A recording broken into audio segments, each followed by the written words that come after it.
우리가 같이 한번 인사 한번 해봅시다. 하나님이 우리를 변함없이 사랑하십니다. 믿으시는 사람 아멘 한번 해보세요.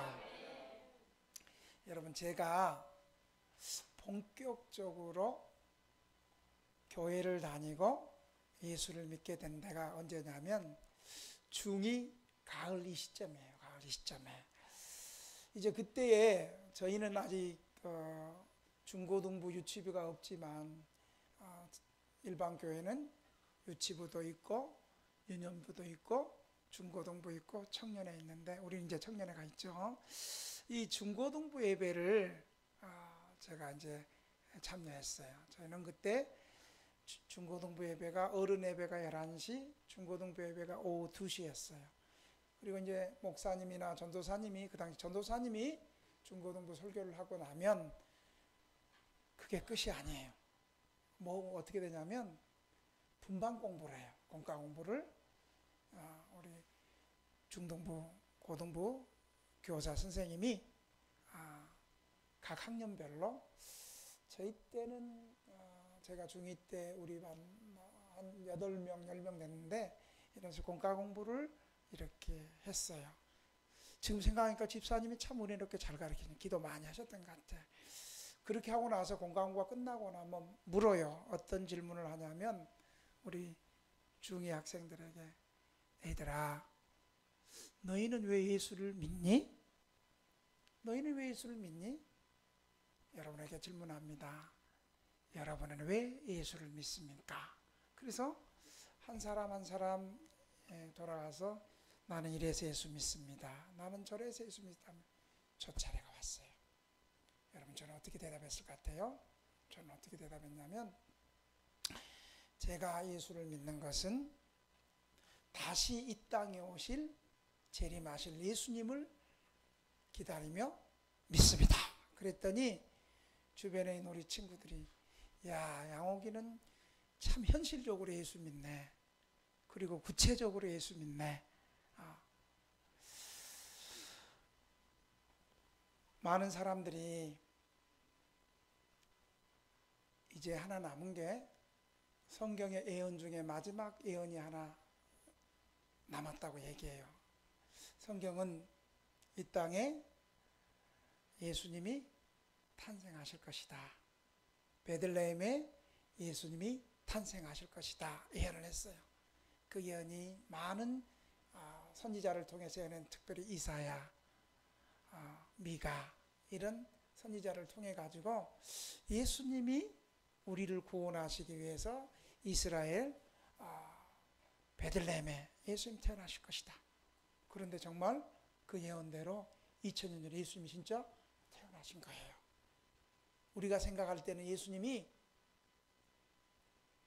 헤롯 왕궁 같은 예루살렘 성전 같은 화려하고 휘황찬란한 곳에서 예수님이 탄생하실 줄 알았는데 예수님의 탄생은, 우리를 구원하신 온 인류의 예수님의 탄생은 너무나 미미하고 또 초라하고 사람들이 눈에 알려지지 않게 마구간에서 탄생을 하셨어요. 그리고 성경의 예언이 또 뭐냐면 그 예수님이 우리 인류를 위해서 고난을 받으실 것이다. 여러분, 한번 생각해 보셨어요? 이 세상을 구원하는 하나님의 아들 구원자가 세상을 호령하고 당시 로마의 압제를 물리쳐야 되는데 그 메시아가 죄 없이 인류를 대신해서 고난을 받는다. 세상 사람들은 이게 믿어지지 않는 거예요. 그런데 여러분, 우리는 믿어지죠? 그러니까 은혜라니까요. 할렐루야. 아이, 아멘 해봐. 우리 지금 믿어지니까 여기 온 거 아니에요? 여러분, 믿어지죠? 그리고 또 하나의 또 성경의 예언은 뭐냐면 그 메시아가 십자가에서 대속의 죽음을 죽으시고 3일 만에 다시 살아날 것이다. 여러분, 예수님은 죽으실 때 주변에 많은 사람들은 안 살아날 것 같이, 부활 안 할 것 같이 믿었지만 예수님은 사망의 권세를 이기시고 죽음의 세력을 이기시고 모든 저주를 끊으시고 사단의 결박을 끊으시고 주님께서 3일 만에 부활하신 거예요. 그리고 오늘 본문에 40일 동안에 제자들을 만나주시고, 어떤 제자들을 만나주셨을까? 아멘 잘하는 사람 만나줬지. 어떤 제자 만나줬을까? 맨 앞에서 안 좋은 제자들도 만나줬지. 또 어떤 제자들 만나줬까? 맨 뒤에서 강사 안 째려보는 사람 만나줬지. 아멘도 하잖아 저렇게. 여러분, 그리고 예수님께서 이제 성경의 마지막 예언이 하나 남았어요. 예수님께서 감람산에서 제자들이 보는 앞에서 하늘로 올라가셨어요. 이것을 따라합시다. 승천. 하늘로 올라가셨어요. 그러면서 갈릴리 사람들에게, 갈릴리 사람들아, 왜 나를 쳐다보느냐? 너희들이 본 대로 내가 다시 올 것이다. 할렐루야. 이것이 바로 예수님의 재림 사건이에요. 여러분, 많은 사람들은요, 이거 2000년 동안에 예수님 오신다 역사 속에서 해놓고 안 오셨는데 또 오시겠어? 여러분, 성경은요, 하루가 1000년 같고 1000년이 하루 같다는 하나님의 시간 속에서 우리가 방심하고, 특히 불신자들이, 혹시 우리 성도들도 오늘 사모님 기도한 것처럼 신앙이 무뎌질 그때에 우리 예수님은 반드시 이 땅에 오신다는 사실을 믿으시기 바랍니다. 여러분, 우리는 아멘하고 믿어지죠? 왜 믿어져요? 우리 2000년 전에 예수님 말씀하실 때 갈릴리에 없었는데, 그것은 예수님의 말씀이니까 믿어지고, 성경이 약속했으니까 믿어지고, 성령께서 목사님의 설교를 통해서 믿게 하시니까 믿어지고. 우리 사실 예수님 본 적 없잖아요. 또 봤다고 손들면 안 돼. 또 봤다고 손들면 안 돼. 우리는 눈으로 직접 예수님을 2000년 전에 보지는 못했지만 성령님께서 어느 날 우리를 교회에 나오게 하시더니, 그것도 처음에 교회 왔을 때는 졸기도 하고 안 나오기도 하고 나오다가 하다가를 반복하다가 어느 날 갑자기 교회에 나와서 목사님의 설교를 듣는 순간에 2000년 전에 예수님이 십자가에서 내 죄를 대신하여 죽으심으로 내 죄가 용서받았구나, 내가 천국 백성 되었구나, 이게 믿어지는 거예요. 이걸 논리적으로 해석하고 설명해라 그러면 잘 설명을 못해. 이거 신자들이 성경 실력이 부족해서 그런 게 아니고, 이 성경의 객관적인 성경의 사실이 주관적으로 내 개인에게 믿어지게 하는 사건은 일반적이지 않아요. 어떤 사람은 졸다가도 갑자기 아멘 하면서 믿어지는 사람이 있고, 어떤 사람은 정말 설교 잘 들으면서 그 믿어지는 사람이 있고, 또 어떤 사람은 너무 외로워서 슬퍼서 힘들었을 때 예수님의 말씀이 믿어지게 하는 사람이 있고, 또 어떤 사람은 찬양하면서 그것이 심지어 어떤 사람은 술 먹고 전도를 했대. 술 먹고 전도하는 순간에도 내 술 먹으면 안 되지. 너 친구들아, 나는 비록 술 먹지만 예수님은 진짜 살아계셔. 니네 같이 교회 가자. 그래갖고 진짜 그 가운데도 예수 믿었대. 그러니까 여러분, 예수를 믿게 하시는 여러 가지 하나님의 방편이 있고 하나님의 은혜가 있는데, 그러나 분명히 말할 수 있는 것은 저와 여러분처럼 이렇게 예배 드릴 때, 교회 공동체 가운데 목사가 설교할 때 성령께서 역사하셔서 안 믿어진 말씀이 아멘하고 받아지고 은혜로 다가온다는 사실을 여러분 믿으시기 바랍니다.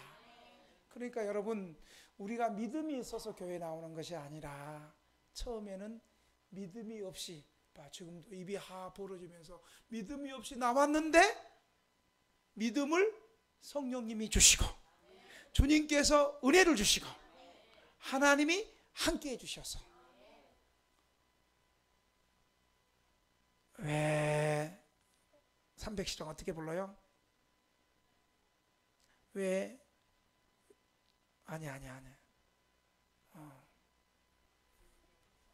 왜 내게 주의 성령 주셔서 내 마음 감동해 주 예수 믿게 하는지 난 알 수 없도다. 4절 주 언제 강림하실지 혹 밤에 혹 낮에 또 주님 만날 그것도 난 알 수 없도다. 내가 믿고 또 의지함은 내 모든 형편하시는 주님 늘 보호해 주실 것을 나는 확실히 아네. 이 찬송이 믿어지면 아멘 해보세요. 오늘 본문이 한마디로 하면 제자들에게 예수님 마지막 부탁하신 말씀이에요. 한마디로 말하면 주님이 다시 세상에 오실 때까지 주님의 명령을 잘 감당해 달라는 거예요. 제자들은 예수님이 부활하셨다는 소식을 듣고 갈릴리 예수님이 뵙기 위해서 예수님께서 약속하신 갈릴리 산으로 갔습니다. 오늘 16절에 보면 11제자가 갈릴리에 가서 예수께서 지시하신 산에 이르라. 제자들이 갈릴리 예수님이 지시하신 산에 간 것은 그냥 감으로 기도하다가 음성 듣고 간 것이 아니고 이것은 마태복음 26장 32절에 예수님의 약속이셨습니다. 예수님이 유월절 마지막 날 밤에 이렇게 말씀했습니다. 그러나 내가 살아난 후에 너희보다 먼저 갈릴리로 가리라. 제자들은 주님의 약속대로 부활하신 주님을 거기서 만날 줄 알고 갈릴리로 간 것입니다. 여기서 예수님께서 지시하신 산은 아마도 일찍이 예수님께서 심령이 가난한 자는 복이 있나니 천국이 저희들의 것이며 라고 팔복을 가리켰던 그 산일 것입니다. 무엇보다도 주님께서 부활하신 후에 제자들과 만나기로 약속하신 산입니다. 이에 제자들은 예수님이 부활하셔서 이제 제자들에게 새로운 진리를, 새로운 말씀을 받기 위해 예수님께서 만나기로 한 갈릴리의 한 산으로 제자들이 갔던 것입니다. 그래서 예수님을 뵀어요. 그런데 여러분, 참 우리가 이해하지 못할 삶의 정황이 우리는 이 땅에 있어요. 오늘 17절에 보니까 뭐라고 말하냐면 예수님을 뵙고 경배하는 사람들도 있으나 아직도 의심하는 사람들도 있더라, 이렇게 말하고 있는 거예요. 여러분, 부류가 두 부로 갈립니다. 예수님을 만나서 예수님을 경배하는 사람도 있고 예수님을 만났는데도 아직도 의심하는 사람들이 있습니다. 이것은 불신자뿐만 아니라 우리 신자들도 그렇습니다. 부활절 새벽에 마리아와 다른 여자가 예수님 부활하신 것을 소식을 듣고 기뻐하면서 여러분 두 가지 반응이 있어요. 한편으로는 두려워하고 한편으로는 기뻐했던 것처럼 지금 예수님이 부활하셔서 갈릴리 한 산에서 만났을 때도 예수님을 경배하면서도 의심했습니다. 그래서 어떤 사람은 이름을 경배로 진 사람을 봤어. 왜 경배로 졌을까요? 나 예수님 경배만 하지 절대 예수님을 의심하지 않겠다. 아마 그런 의미로 이름을 경배로 진 것 같아요. 우리 신학교에 김경배 목사님 있어. 대전에서 목회하는데 여러분 잘 들어보세요. 우리가 예수님을 경배하기도 하고 계속 경배만 해요. 믿음이 좀 떨어져서 의심할 때도 있어요. 이 모습은요, 불신자들만의 모습이 아니라 우리 신자들 교회의 모습이기도 합니다.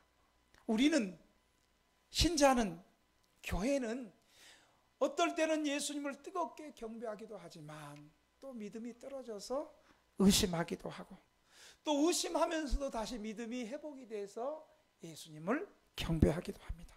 어떤 날, 어떤 주일은 천국에 대한 소망이 너무나 뜨겁게 타오르고 열정이 넘쳐가지고 주님을 뜨겁게 사랑하다가도 또 어떤 날에는 뒤로 물러가고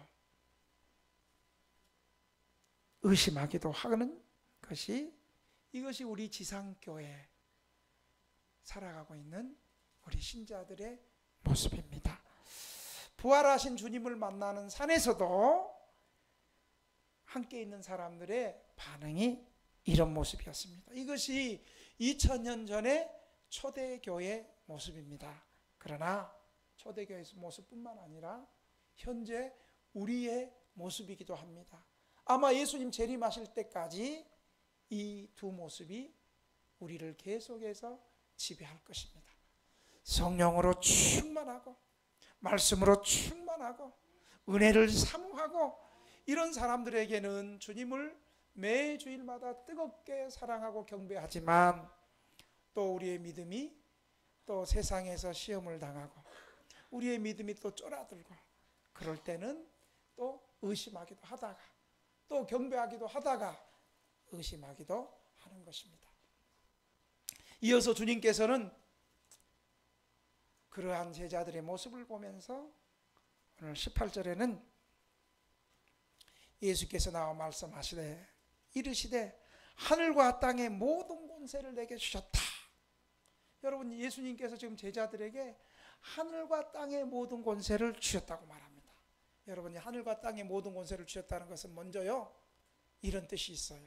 첫째는 예수님께서 사망을 이기시고 부활하신 후에 만유를 통치하시되 특별히 교회의 머리가 되신 거예요. 할렐루야. 세상의 머리가 아니고 누구의 머리가요? 교회의 머리가. 우리 예수님이 만국을 다 통치하지만 특별히 관심을 가지고 교회의 머리가 돼가지고 우리 신자의 머리가 돼가지고 우리 신자의 삶을 우리 주님께서 다스리시고 통치하신다는 사실을 여러분 믿으시기 바랍니다. 여러분, 우리는 예수님이 만국을 다스린다 그러면 그냥 각 나라 모든 나라만을 다스린다고 생각해요. 그것도 맞아요. 그러나 특별히 예수님은 사망을 이기시고 만국을 통치하시되 교회의 머리가 되셔서 우리 신자들을 한 사람 한 사람, 때로는 의심하는 신자들을 통치하시고 경배하는 신자들에게도 더 강하게 통치하시고, 그래서 예수님은 이 권세를 가지고 우리 신자들이 만국에 나가서 열방에 나가서 전도하시기를 명하시는 것입니다. 그러므로 우리 신자들은 이런 예수님의 큰 권세, 하늘과 땅을 통치하시고, 그리고 예수님의 권세는 한 민족이나 한 지방의 한 나라에 국한된 것이 아니라 하늘과 땅의 모든 권세를 가지신 분이 우리 예수님이다. 이런 믿음을 가지고 바로 부활하신 주님은 모든 백성의 주님이 되시고 모든 나라의 왕이 되시고 시간과 공간을 초월하는 주님이 되신다. 만유의 주님이 되시고 특별히 교회의 머리가 되신 주님께서 오늘 우리에게 몇 가지로 마지막 유언과 같은 지상명령을 지금 내리고 있습니다. 자, 첫째 예수님의 지상명령은 한번 따라하십시다. 가라! 19절에 보면 그러므로 너희는 가서, 먼저 가라고 얘기해요. 우리 신자들은 가만히 우리끼리 잔치하고 우리끼리 모여있게만 하는 주님을 원치 않습니다. 우리가 교회에 모여서 예배드리고 은혜를 받으면 우리는 가야 되는 거예요. 왜냐하면 하나님께서 우리 믿음의 조상 아브라함이 하신 말씀이 창세기 12장 1절에 여호와께서 아브라함에게 이르시되 너는 너의 고향과 친척과 아버지의 집을 떠나 내가 내게 지시할 땅으로 가라. 여러분 이때 아브라함이 몇 세인지 아세요? 75세예요. 75년 동안 정든 고향과 친척과 가족들이 있는 그 아버지 집 본토를 떠나서 하나님이 지시하실 땅으로 가라는 거예요. 근데 하나님이 그 지시하는 땅을 구체적으로 어디라고 말도 안 하시고 그렇게 가라는 거예요. 75세 나이에. 그래서 믿음은 바라는 것들이 실상이라는 말을 그냥 하는 게 아니에요. 믿음은 보이지 않는 세계를 향해서 하나님이 말씀하시면 그냥 믿음으로 가는 거예요. 이것은 믿음의 조상 아브라함에게만 말씀하신 게 아니에요. 출애굽의 고장 모세에게도 똑같은 말씀을 하세요. 출애굽기 3장 10절에 보면 이제 내가 너를 바로에게 보내어 너에게 내 백성 이스라엘 자손을 애굽에서 인도하여 내게 하리라. 여러분 이제 모세 때는 하나님이 더 나이 많은 모세 80대 파파 할아버지 이빨이 이렇게 다 빠져가지고 모세가 젊었을 때 힘 있을 때 이집트 왕권을 대권을 이어받을 힘 있을 때 내가 이스라엘 민족을 내가 힘 있을 때 내가 민족의 지도자가 되겠습니다 라고 할 때 주님이 안 썼어.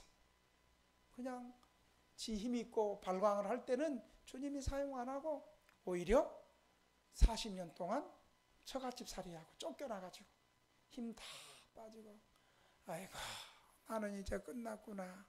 내가 한때에는 이스라엘을 바로의 억압에서 압제해서 내가 구원하는 민족의 지도자가 돼야지 다 그랬는데 힘 다 빼지고 이제 자 우리 80대 이상 손 한번 들어보시죠. 80대 이상 손 한번 들어보시죠. 80대 이상 번쩍 들어보세요.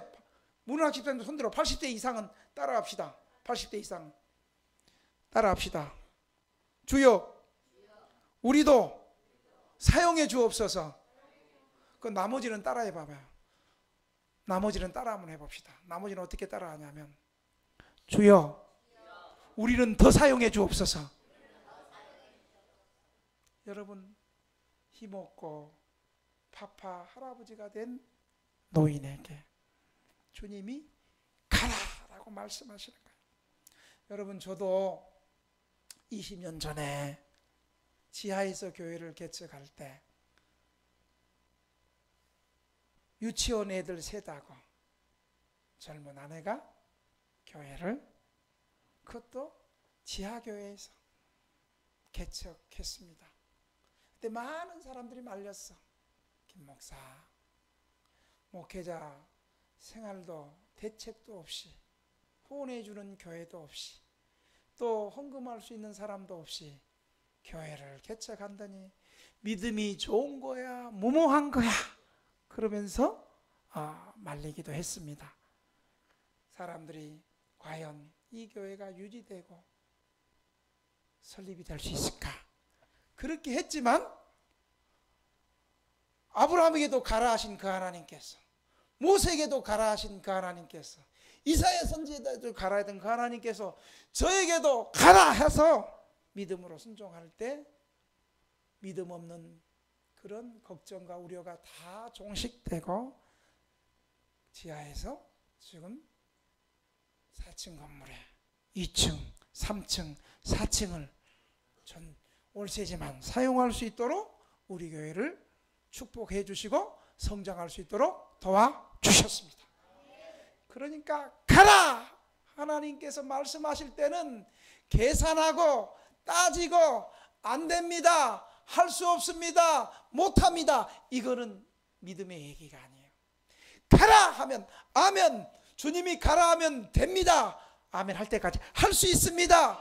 하면 됩니다. 주님이 도우십니다. 믿음으로 가겠습니다.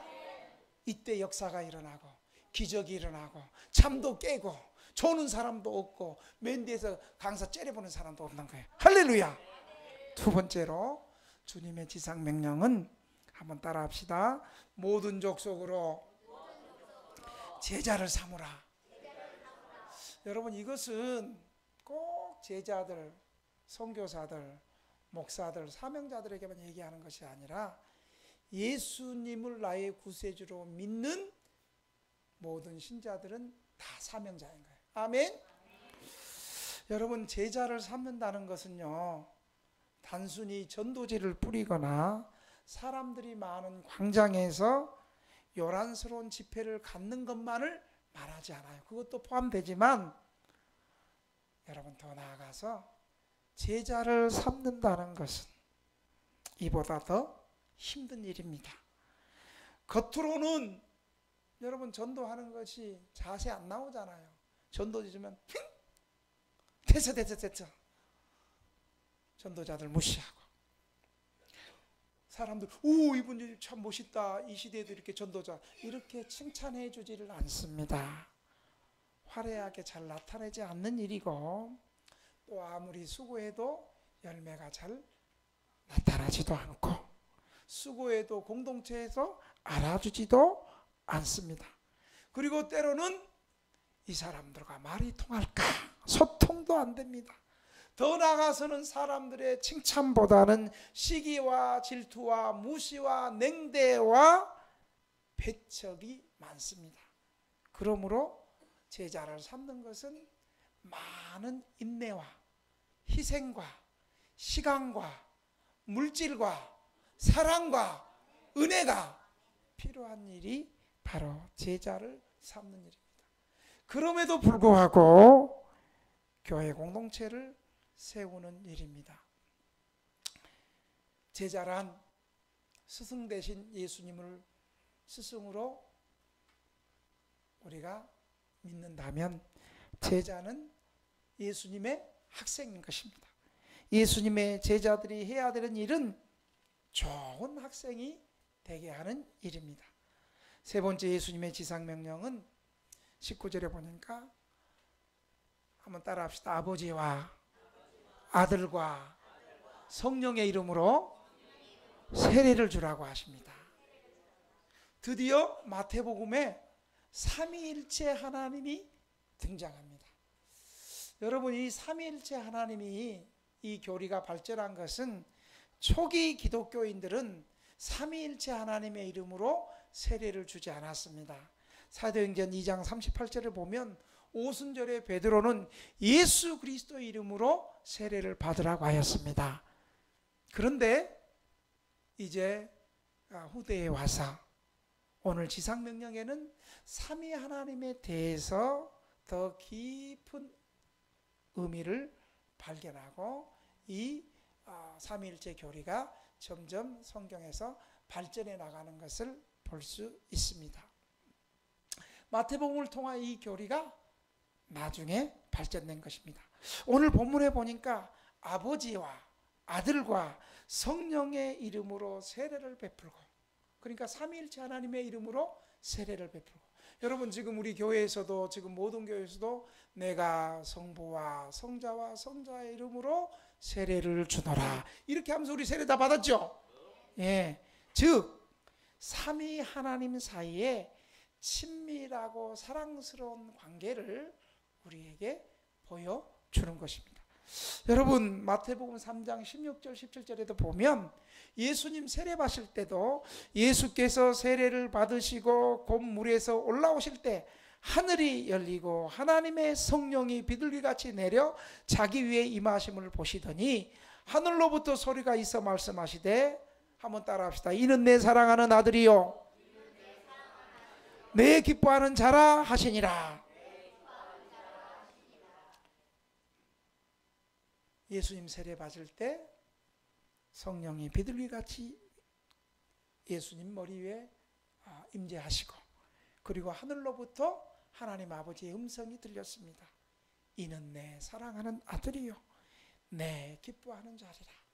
그것도 예수님도 역시 삼위 하나님께 서로 친밀한 교제 가운데 세례를 지상에서 받은 것이죠. 그래서 이 삼위일체 하나님은 하나님의 가족이며, 이 가족 가운데는 사랑과 축복이 가져가다는 걸 볼 수 있습니다. 그러므로 이 세례받는 이 축복이, 세례받을 때 우리는 하나님의 가족의 이론이 되는 것입니다. 그리스도인이 된다는 것은 하나님과 하나님을 사랑하는 모든 사람들의 가족이 되고 친족이 된다는 것입니다. 또한 세례를 받는다는 것은 우리는 이제 사단의 종, 사단의 노예가 아니요 하나님의 자녀가 되었다는 것을 말하고 있습니다. 네 번째로 예수님의 지상명령은 내가 너희에게 분부한 모든 것을 가르쳐 지키게 하라고 20절에 말씀했습니다. 교회는 이 예수님의 명령을 받아서 모든 것을 가르쳐 지키게 하는 교사로서, 겸손한 교사로서 세상에 나가서 하나님의 사랑이 어떠한지, 하나님의 자비가 어떠한지, 하나님의 의가 어떠한 것인지, 하나님께서 예수님을 통해서 제3 주시는 축복이 무엇인지, 우리에게 평강이 어떠한지, 부활의 능력이 어떠한지를 가르쳐야 되는 거예요. 그냥 교회가 이 세상에서 돈 많이 버는 방법, 교회가 이 세상에서 성공하는 법, 교회가 이 세상에서 뭐 결혼생활 잘하는 법, 뭐 또 어떤 교회는 뭐 기도 많이 하고 복권 사면 또 된다며, 이런 거 가르치면 안 된다는 거예요. 그것보다도 하나님의 은혜, 제3의 축복, 부활의 능력, 주님의 자비, 주님의 긍휼, 화평의 능력, 이 하나님의 사랑을 여러분 가르쳐야 되는 거예요. 여러분 이것이 세상에서 인기가 있어요, 없어요? 없어요. 없어요. 세상에는 성공하는 법, 돈 많이 버는 법. 그런데 여러분 꼭 그렇게만 생각하면 안 돼요. 세상은 각박하고 세상은 너무 힘들기 때문에 또 예수님의 이 사랑과 예수님의 이 능력과 예수님의 부활의 권세와 예수님의 은혜를 기다리는 사람들도 있다는 사실을 여러분 기억하시기 바랍니다. 여러분 이 일을 한다는 것은 쉽지 않아요. 그러나 이 예수님의 본질적인 하나님의 은혜와 능력을 여러분 다 싫어한다고 생각하지 마세요. 이 은혜를 기다리고 전도할 때 왜 이제 우리에게 가르쳐주면 이렇게 말하는 사람도 애타게 찾고 있는 사람들도 분명히 우리 주변에는 있다는 사실을 여러분 믿으시고 예수님께서 이 가르치시라는 이 말씀에 충성하시기를 바랍니다. 그러나 이 일이 쉬운 일은 아닙니다. 이 엄청난 지상명령을 단 11명의 제자들이 수행한다는 것은 어이없는 일이었을 것입니다. 그래서 예수님께서는 이 지상명령을 11명의 제자들에게만 말하지 않고 믿는 우리 신자들에게 이 지상명령을 전파하라고 말씀하고 있는 것입니다. 이처럼 우리를 이 위험한 세상으로 나가서 세계 선교를 하도록 보냄을 받았습니다. 여러분, 제가 이번 여름에 그리스도가 아니고 그리스도 가가지고 제2차 예루살렘 공회에 참여하고, 그때 여러분 우리는 전도에 대해서 별 열정이 없지만 거기에요 두 중심이 있었어요. 하나는 예수님의 재림을 사모하는 사람들이었고, 하나는 어떻게 하든 예수 안 믿는 사람들에게 예수님의 지상 명령을 다음 세대에게 강력하게 증거하는 사람들의 그 도전과 열정이 정말 많은 은혜를 받았어요. 거기 가가지고 그리스 가고 관광은 하루 반밖에 안 했지만 많은 사람들이 야 그리스 가가지고 관광은 하루밖에 안 하고 그 비싼 돈 주고 가가지고 세미나만 2박 3일 합니까? 세미나 2박 3일 했는데도요 재림의 은혜와 전도의 능력과 정말 각 세계 각국에서 예수님을 사랑하고 복음을 사랑하고 주님 알지 못하는 사람에게 복음을 전할 때 능력과 권세가 나타나는 놀라운 감정들을 통해서 야 정말 잘 왔다. 그리고 제가 이번 일주일 사이에도 제 아내와 함께 교인들 찾아가서 일일이 구원을 점검하고 복음을 전하니까요, 여러분은 전하는 사람만 알아. 전하니까 마음에 뜨거움이 오고 복음의 능력이 느껴지고, 이거 계속 전도해야 되겠다, 계속 전해야 되겠다, 이렇게 지지할 때는 조는 사람이 있기 때문에 지지하는 것도, 이것도 하나님께서 좀 하시는 거예요. 할렐루야. 우린 또 그렇게 말해도 아멘도 잘해요. 마지막으로 여러분이 좋아하는 마지막, 여러분, 이 불신자들에게, 모든 족속에게 가서 아버지와 아들과 성령의 이름으로 세례를 주고 모든 족속에게 예수님께서 가르치신 것을, 분부한 것을 가르치는 것이 쉬워요? 어려워요? 조금 어려워요? 겁나게 어려워요? 겁나게 어렵죠? 허벌나게 어렵죠? 또 억수로 어렵죠? 정말 어렵다는 거예요. 그래서 20절에 보니까 이 어려운 걸 주님께서 아시니까 뭐라고 말씀하시냐면, 한번 따라합시다. 내가 세상 끝까지 너희와 항상 함께 있으리라. 할렐루야. 여러분, 예수님께서 이 말씀을 하지 않았다면 지상 명령을 받은 갈릴리 촌 사람들은 그 명령을 받고 두려움에 휩싸여서 침몰하고 포기했을지도 모릅니다. 그래서 이 예수님의 이 한 가지 담보가, 분명한 말씀이, 내가 세상 끝날 때까지 하늘의 능력과 땅의 권세를 가지고 내가 세상 끝날 때까지 복음 전하는 사람에게 내가 너희와 함께 있으리라. 그래서 우리 주님께서 친히 세상 끝날 때까지 우리와 함께 하시겠다는 약속입니다. 임마누엘, 하나님이 우리와 함께 하시는 것입니다. 예수님께서 이 세상을 떠나시기 전에 마지막으로 하신 말씀이 바로 마태복음에 내가 세상 끝날 때까지 너희와 함께 하시리라, 이 말씀이 핵심입니다. 그래서 교회는 세상에서 때로는 두려워하고 넘어질 때도 있지만 이 말씀을 기뻐하고 이 말씀을 믿고 나아가는 것입니다.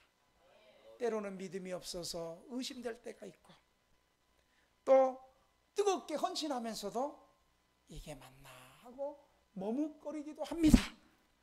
그리고 그리스도인에게 항상 성공이 보장된 것도 아닙니다. 그리고 모든 사람들이 다 복음을 전할 때 아멘하고 다 받아들인 것도 아니고, 이 복음은 배척당하기도 합니다.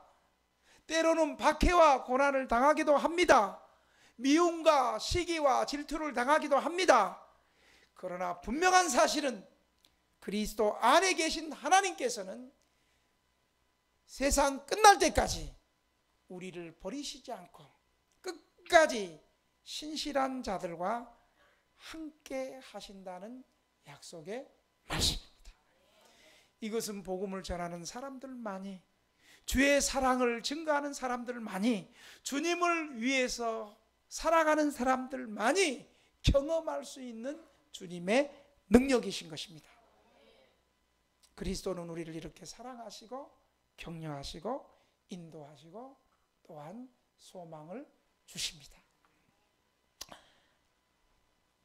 제임스 러셀 로웰이라는 분이 이런 찬송가를 작시했습니다. 여러분 한번 들어보시기 바랍니다. 비록 악이 성할지라도 진리는 강하다.